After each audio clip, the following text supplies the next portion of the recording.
The idea of black freedom is the white man's unresolvable dilemma. Part 1. The idea of freedom is a white socially engineered concept to transition society from one form of slavery to another. Blacks were never given true freedom. Blacks were only made to believe that whites had become better people and have changed from their evil slave master ways. They thought that if they gave blacks an artificial sense of freedom, everything would be all right.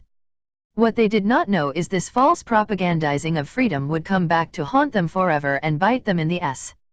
For example, the next time that a white cop pulls you over, tell him black people were freed by Abraham Lincoln's signing of the Emancipation Proclamation in 1865, so why are you trying to regulate me if I am free? He will tell you that you are under his government, constitution, state, city, or municipality. In so many words, you are under white institutions or documents signed by your former slave masters, his progeny, and black flunkies, i.e. fiduciaries. He will say that no one is free, not even him. He will say everybody is under something or somebody. He will state that the idea of true freedom is anarchy, chaos, disorganization, mayhem, and lawlessness, like the third world country where he saved your black ass from swinging from trees, by bringing you over here to hang from trees. He will say that freedom is not a real or rational idea. He will show you how he fears black freedom, or what a society looks like that supports freedom, and any independent black organization or otherwise that establishes itself for the cause of manifesting true human freedom will be considered a cult or homegrown terrorist and destroyed by predominantly white-ran law enforcement and intelligence agencies. His fear of freedom is seen in how he replaced the old form of slavery with the capitalistic prison-industrial complex, school-to-prison pipeline. Some will say that our general interpretation of freedom is wrong, and basically we must be free within the guidelines and boundaries of their interpretation and definition of freedom according to law. They have a monopoly on interpretation and definition. So at best we are a slave to their definition and not free to live according to our own understanding of freedom ourselves. What they are calling freedom is equality under white supremacy-based laws. What they are calling freedom is a bundle of rights and privileges that we receive under white supremacy, and not the independent exploration of our own existence unintruded by him. The artificial pursuit of black freedom is defined by a struggle for the equal enslavement as our white counterparts.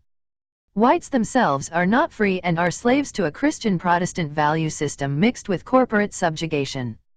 So why did they pretend to give blacks freedom if they felt like such an idea is impossible? The idea of giving blacks freedom made them look good. However, they do not even believe in freedom. They gave it to blacks to believe in, along with Jesus Christ, Santa Claus, and the Easter Bunny. How can you bestow a freedom that you do not yourself believe exist? How can one of the countries with the largest prison population in the world bestow freedom? The white man cannot conceptualize freedom, which is how we became slaves in the first place. Whites are invasive, intrusive, and exploitive by nature. They cannot leave anyone alone to be free. They have no value or use for free human existence. They can only see things from the perspective of human farming. The Matrix. Nothing has value outside of the control, regulation, distribution, manipulation, and exploitation. The major problem here is blacks have been sold on the idea of freedom by the same person that enslaved them. One group of blacks believe in the propagated artificial idea of the existence of freedom without critically thinking about it. There is another group of blacks who truly believe that they were actively freed and want to test the waters. This is the dangerous group. For the latter group, belief is not enough. This is where all of the racial conflict arises.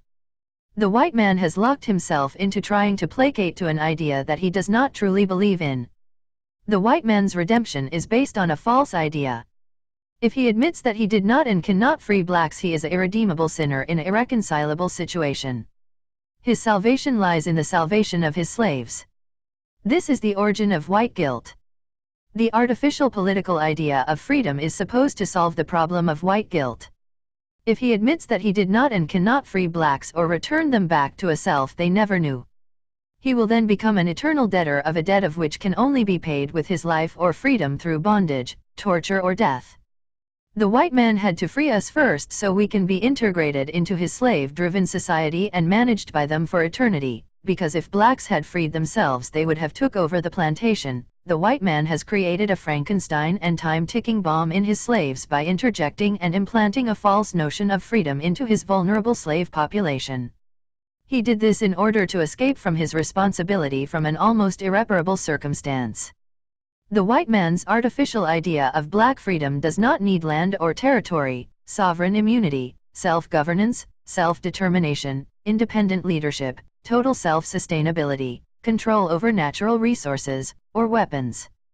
All the artificial construct needs is constant white validation, through white-led, influenced, organized, and sponsored organizations, protests, marches, walkouts, boycotts, media manipulation, integration, ongoing never-ending conversation and debate with white slave masters, sellouts, political puppets, racially designed and targeted products, Kwanzaa, national museums, Black History Month, parades, streets and holidays named after black leaders to reinforce the illusion of freedom for blacks in the U.S. under white supremacy nation.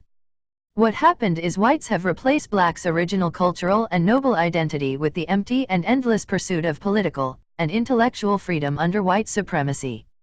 Some whites will tell you if you really want freedom, go back to Africa, thus proving that black freedom is not a real idea to them in America. The only problem with this is freedom is a global idea, not a local one. So if he does not respect our freedom in America, what would make us think that he would respect our freedom in Africa? If he could respect our freedom in Africa, we would not be having this conversation to begin with. The idea of black freedom terrorizes whites. They think black freedom mean rape, steal, kill and destroy them. They may be right, however this is their karma and unresolvable problem.